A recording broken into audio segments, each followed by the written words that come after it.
Radio Infinita, con el auspicio de BCI Corporate and Investment Banking, banqueros comprometidos con tu negocio desde 1937, presentan Mirada Financiera. La periodista Paulina Yarur analiza los principales hechos que mueven a los mercados financieros de Chile y el mundo. ¿Cómo están? Bienvenidos. Viernes 18 de noviembre de este 2016 y comienza una nueva Mirada Financiera aquí en Radio Infinita. Cerrando una semana que ha tenido muchas noticias a nivel internacional.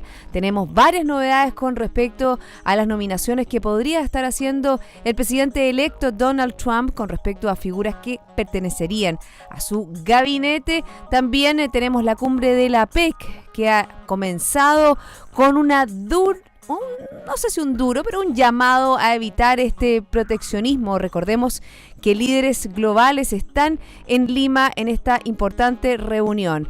La principal duda que les queda, ¿qué va a pasar con el Tratado Transpacífico, este tratado al cual no aprobaría Donald Trump? A nivel local, hoy conocimos las cuentas nacionales. Tenemos un PIB en el tercer trimestre que avanzó en un 1,6%. Vamos a estar hablando en detalle de ellos. También hubo cambio de gabinete en el día de hoy en La Moneda y cambios en el Ministerio del Trabajo, también otros ministerios vamos a estar comentándoles, pero antes lo que ustedes están esperando. ¿Cómo han estado los mercados? ¿Cómo ha estado el dólar que sigue subiendo en el mercado local? Comenzamos con una visión del mercado asiático. El Nikkei avanzó un 0,59, Hang Seng también arriba un 0,37 y la bolsa de Shanghái también un 0,55. En Europa las plazas bajaron en el día de hoy. El FTSE 100 de Londres retrocedió un 0,18%, el CAC 40 de París también bajó un 0,43 y el DAX alemán también descendió, pero en menor medida un 0,08. El IBEX 35 de España también descendió en un 1,05. ¿Qué pasó en Estados Unidos? Está pasando todavía, está bajando la bolsa. El Dow Jones decrece un 0,15%, el Standard & Poor's también disminuye un 0,24% y Nasdaq también lo hace en un 0,21%. A nivel local, la bolsa también en rojo, el IPSA un 0,10% y el ISPA un 0,09%. ¿Qué pasó con el cobre? Cerró este viernes con un alza de un 0,37% en la Bolsa de Metales de Londres, pero no logró revertir las pérdidas que registró esta semana ante el fuerte impulso que notó el dólar a nivel internacional. El metal rojo se transó en $2,47 la libra contado grado A. Y se lo comentábamos al principio del programa. ¿Qué pasó con el dólar?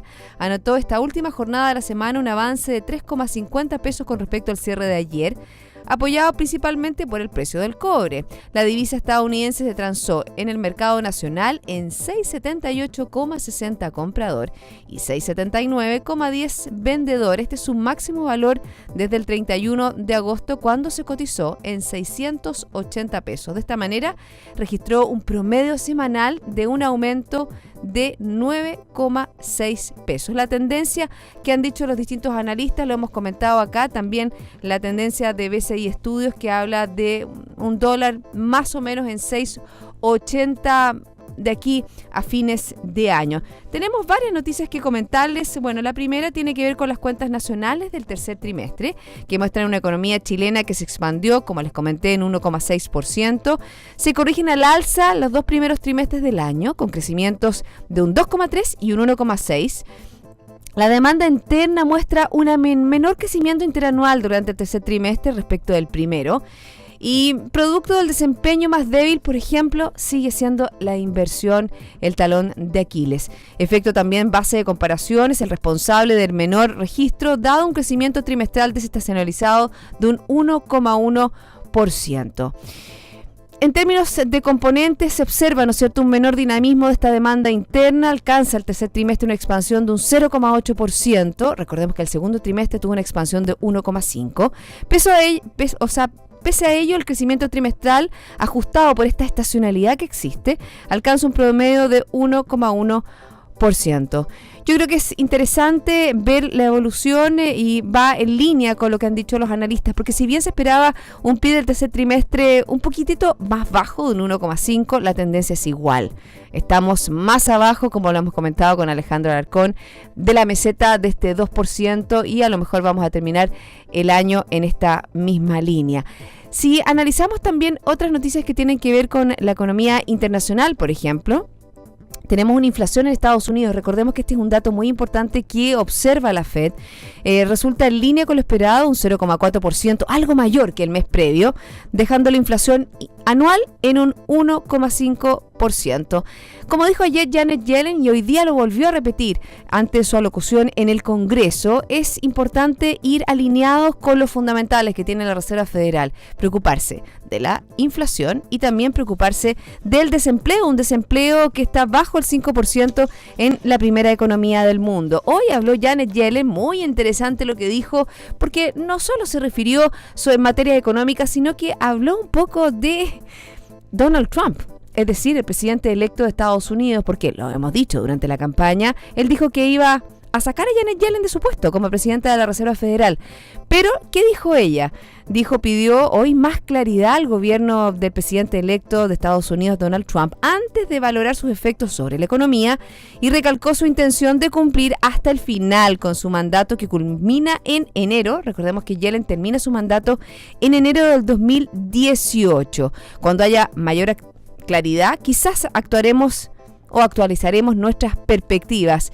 Esto lo hizo en una comparecencia ante el Comité Conjunto del Congreso, y recordemos que ahí hay una disyuntiva, porque está más o menos zanjado que la Reserva Federal va a aumentar su tasa de política monetaria ya a partir de diciembre, pero vamos a ver con qué efectos, vamos a ver con qué temporalidad, vamos a ver si va a aumentar 2 veces el próximo año o a partir de este 2016 o 4. Yo creo que eso está por verse, y por eso que Janet Yellen habló sobre que querían conocer más detalles sobre el ajuste fiscal, sobre el plan de gobierno de Donald Trump, que requiere una gran inversión en infraestructura, y eso estaría cambiando el panorama, un panorama que también tomó en cuenta y también mencionó en el día de ayer el Banco Central de Chile, cuya reunión, la última del actual presidente Rodrigo Vergara, mantuvo la tasa de política monetaria en un 3,5%. Y ahora ya está aquí, la puedo presentar. Llegó Michelle Lavé, economista de Econsul. ¿Cómo estás, Michelle? Bienvenida. Muchas gracias, perdón por la demora. No importa, la verdad que los viernes son días complejos en cuanto al tráfico, y yo creo que esta no ha sido la excepción. Yo estaba comentando un poco, sigamos la línea de la Reserva Federal, las palabras que dijo hoy día Janet Yellen a este comité del Congreso, y sobre lo que puede hacer la Reserva Federal. Sabemos, Michelle, y tú también lo has dicho en muchas oportunidades, la evolución del dólar está ligado a eso, la evolución también del desarrollo de nuestra economía y de las tasas. Sí, mira, lo que ha pasado es que post elección de Trump cambiaron un poquito las expectativas. El mercado estaba esperando un alza de tasa en Estados Unidos en esta reunión de diciembre, que todavía no se ha llevado a cabo, ¿no es cierto? Y esperando una nueva alza de tasa o 2 nuevas alzas de tasas para el próximo año. Lo que ha sucedido posterior a la elección de Trump es que, dado que el programa de él, que todavía no está claro, la realidad es que no tenían mucho programa ninguno de los dos candidatos. Exactamente, y eso fue lo que precisamente dijo Janet Yellen en el día de hoy. Exactamente, ellos se dedicaron más que a tratar de convencer a los electores a través de un programa, a través de descalificarse mutuamente, ¿no es cierto? La verdad es que lo único que sabemos de Trump es que él quería tener un programa de infraestructura muy expansivo, y ese programa de infraestructura muy expansivo implica mucho gasto fiscal. Quería aumentar el gasto fiscal y bajar los impuestos, y por lo tanto eso significa presiones inflacionarias por un lado, ¿no es cierto? Y mayor déficit fiscal. Y eso debería implicar, y el mercado lo ha leído así, que la Reserva Federal va a tener que subir en más ocasiones la tasa de interés para poder ajustarse a presiones inflacionarias más grandes de las que tenía esperado. Bueno, eso se debía entonces las declaraciones que hace Janet Yellen en el día de hoy, porque si bien ya el mercado da por descontado que en la reunión de diciembre va a haber un aumento de la tasa política, pero no sabemos el ritmo ritmo de expansión, y eso es muy importante y muy determinante. Y también el Banco Central, en la última reunión de Rodrigo Vergara, le aprovechamos de mandar un gran saludo a un gran presidente que ha tenido el Banco Central de Chile, ha dicho que también se mantendrá cauteloso, se mantendrá así como dicen los lolos, atento al lupo, mirando lo que está pasando para ver qué hace la Reserva Federal y cómo se mueven los mercados. Sí, lo cierto es que en el caso de Chile lo que tenemos, ¿no es cierto?, es que la inflación empezó a ceder. De hecho, tal como lo dijo mismo Rodrigo Vergara, cedió más rápido lo que el Banco Central pensaba. Por otro lado, tenemos una economía creciendo muy lentamente y entonces lo que vamos a tener finalmente es un Banco Central que tiene que tomar una decisión que se basa, por un lado, en la inflación en Chile, pero también se tiene que basar en forma muy importante en lo que está pasando en los mercados internacionales. Y en ese sentido tienen que estar atentos a lo que haga la Reserva Federal, y en tanto la Reserva Federal no tenga claro lo que ellos van a hacer, se le hace más complicado el trabajo al Banco Central de Chile. De hecho, muy probablemente lo que todo el mercado en Chile estaba esperando, ¿no es cierto?, era una baja de tasa. Lo que hemos visto durante esta semana es que el mercado financiero se ha dado vuelta 2 veces. El lunes no esperaban baja de tasa el próximo año. Antes de Trump esperaban una baja de tasas. El primer trimestre. Y ayer volvían a esperar una baja de tasa. Hay mucha incertidumbre respecto de lo que finalmente va a hacer el Banco Central, porque, claro, si es que la Fed se cumplía de alguna manera lo que esperaba el mercado financiero, que en estas 1 o 2 alzas de tasa el próximo año, no más que eso, el Banco Central de Chile podía hacer su baja de tasa y no sentirse tan presionado. Pero si ya estamos hablando de 3 alzas de tasa o más, entonces se puede volver un poquito más complicado, porque se empieza a generar una brecha muy importante de tasas de interés, y si se produce una brecha muy importante, lo que tenemos son salidas de capitales, flujos que buscan tasas de interés más altas y se van a Estados Unidos, y por lo tanto se produce una subida del tipo de cambio que les hace más difícil manejar la inflación. Exactamente, ya tenemos hoy día una subida bien importante, ya casi llegando a los 6.80 pesos, en línea un poco con lo que habían analizado o habían propuesto los analistas. Te quiero preguntar un poco sobre la evolución que puede tener nuestra política monetaria, también a la luz de las cuentas nacionales que se dieron a conocer en el día de hoy. Yo lo comentaba, un crecimiento de un 1,6% en el tercer trimestre, un poco más de lo que se esperaba los analistas, un 1,5%,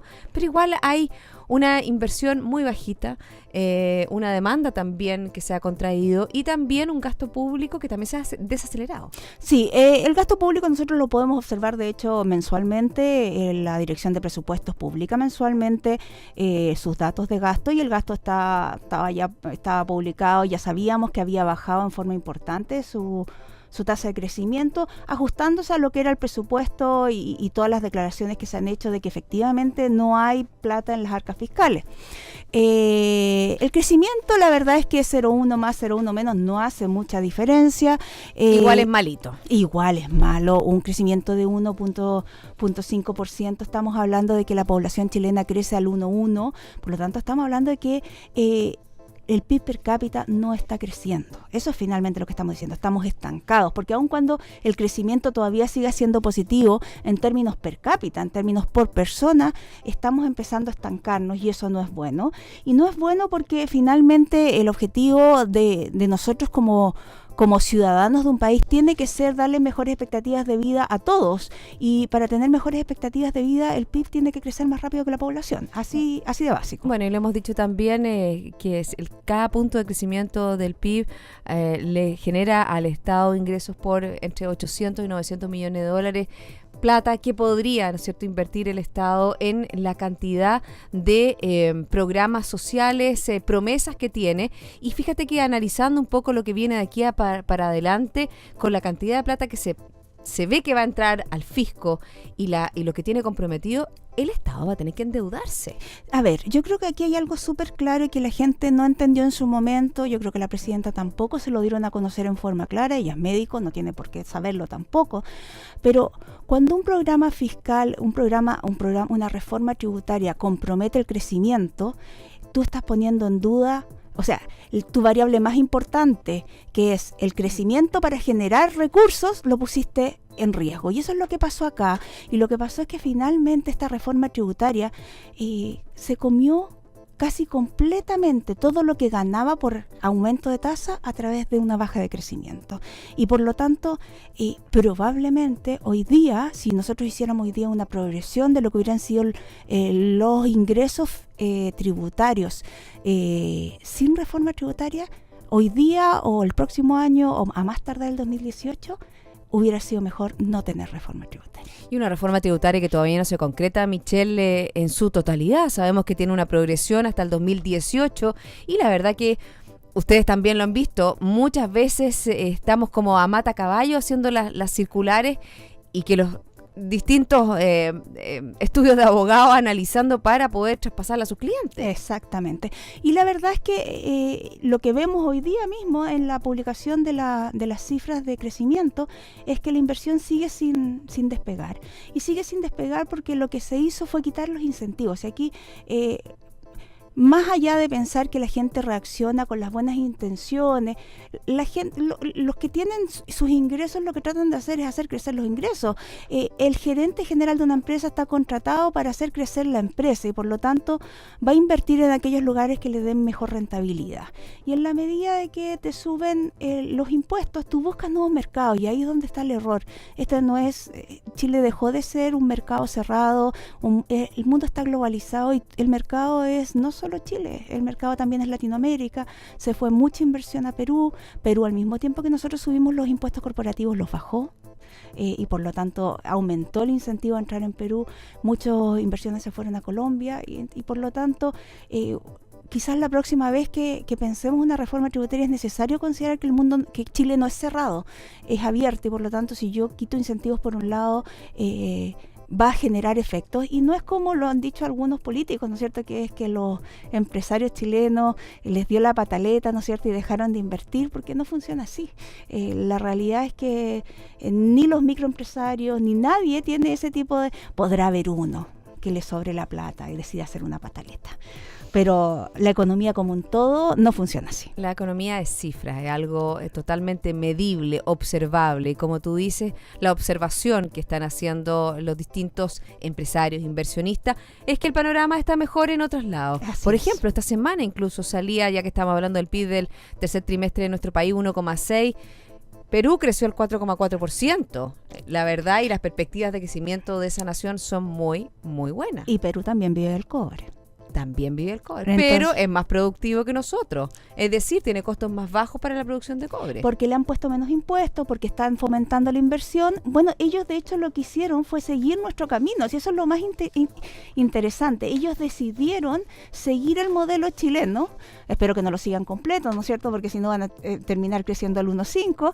Pero en el fondo ellos decidieron crear los incentivos para que empresas extranjeras fueran a ubicarse allá y eso les ha generado crecimiento, les ha generado inversión, les ha generado empleo. Y la tasa de crecimiento de la economía peruana efectivamente sufrió con la crisis que ha habido a nivel mundial, que más que crisis es una desaceleración, pero no bajaron, o sea, tuvieron un año al 3, al otro año al 3, pero ahora ya volvieron al 4, nosotros seguimos pegados. Exactamente, ya son las 2:19, estamos conversando con Michelle Avé, economista de Consult. Michelle, ¿te parece que hacemos una pausa y luego seguimos aquí en Mirada Financiera? En BCI Asset Management, nuestra precisión y agilidad nos convierte en un experto. Por eso nos enorgullece haber recibido 5 primeros lugares a la mejor rentabilidad ajustada por riesgo de los premios Salmón APB 2016. Ya volvemos.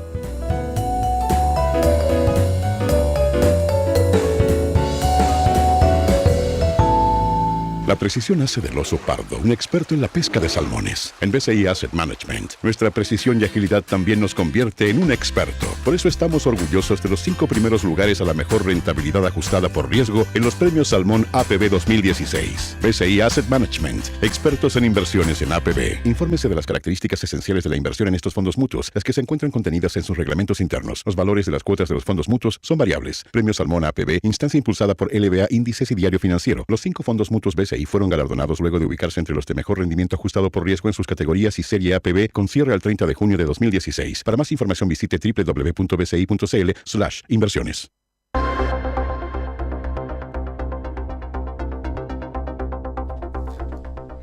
2:20, seguimos haciendo esta mirada financiera aquí en Radio Infinita. Usted puede escucharlos también online en www.infinita.cl. También nos puede seguir a través de Twitter, @InfinitaFM. Junto a Michelle Lavé, economista de Econsult. Te tengo que preguntar del precio del... ¿Qué te va a preguntar? Del petróleo.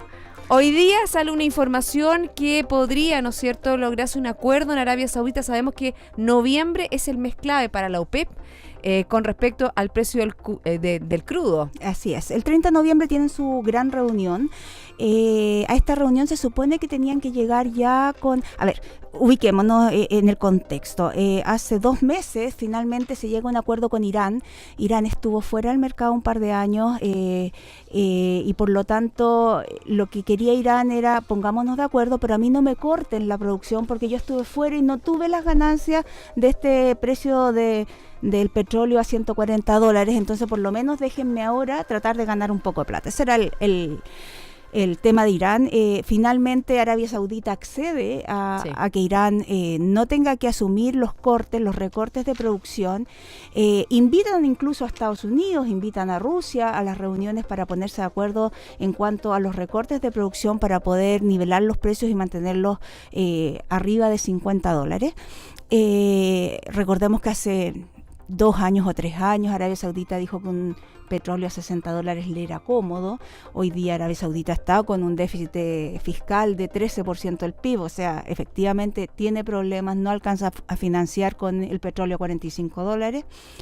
Y por lo tanto lo que hicieron fue ponerse de acuerdo y dijeron ya vamos a hacer un recorte de producción, y era un recorte que era suficiente de acuerdo a los cálculos para de alguna manera sostener el precio y hacer que empezara a subir.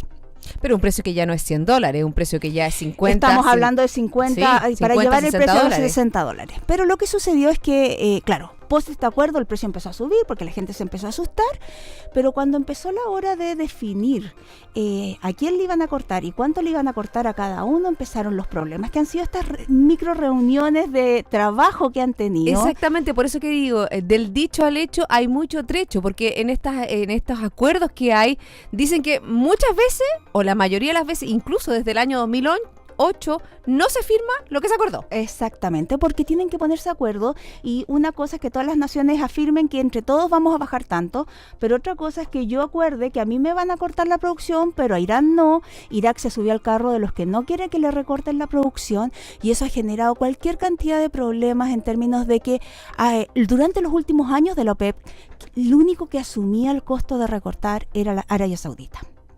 ¿Por qué? Porque tiene costos de producción más bajos, porque logró modernizar su sistema, pero finalmente tampoco es justo que solo uno asuma el costo para que todo el resto se esté beneficiando, y por lo tanto lo que hizo Arabia Saudita fue generar una guerra de precios y decirle, ¿saben qué? Si ustedes no se ponen de acuerdo para negociar, yo no estoy dispuesto a asumir el costo, yo tengo costos de producción más bajos, y empezó esta guerra de precios que los llevó a precios de $30 el barril. Decidieron volver a ponerse de acuerdo, ¿no es cierto?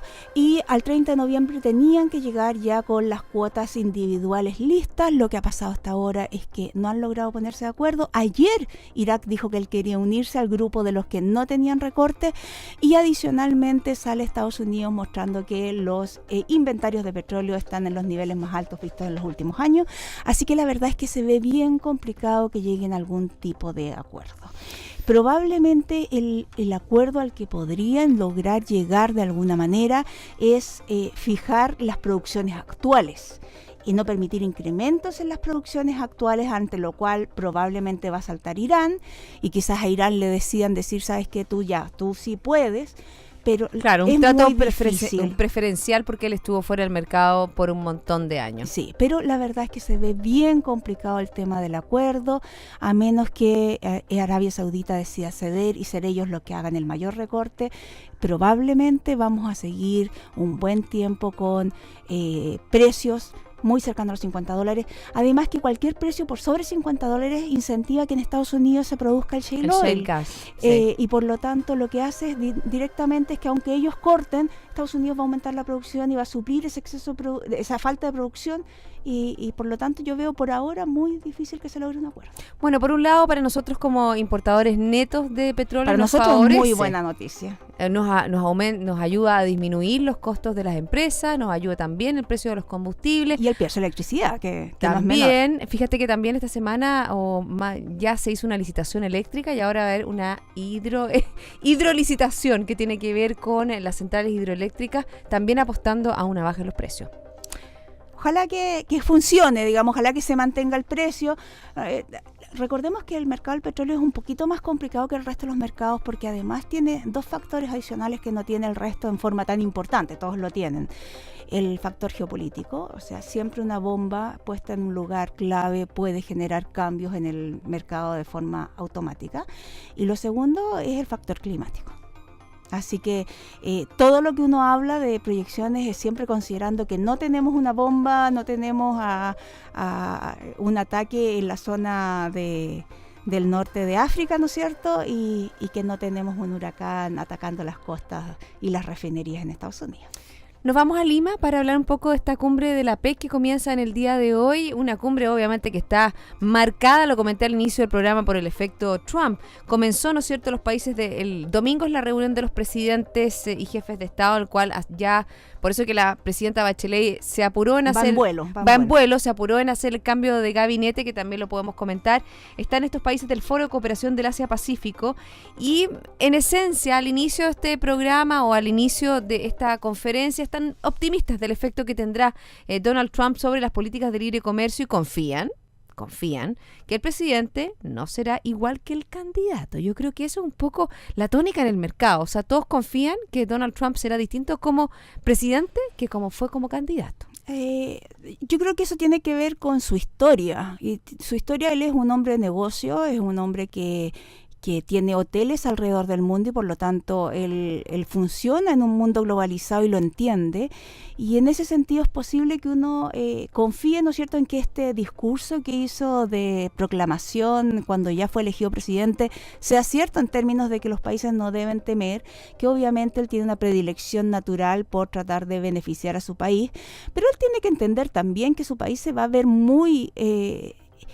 hoy día el mundo entero se beneficia de la globalización. Es como... bueno, hay cifras. Un ejemplo simple, pero llevémoslo mucho más simple. Cuando uno estudia solo y tiene una duda, te puedes demorar mucho en solucionar tu duda y avanzas más lento. Y por eso es que en la universidad se estila estudiar en grupo. ¿Por qué? Porque lo que no sabe uno lo sabe el otro, porque se resuelven más fáciles los problemas en conjunto, ¿no es cierto? Porque uno avanza más rápido. Bueno, eso llevado a la economía tiene que ver con los beneficios de la globalización.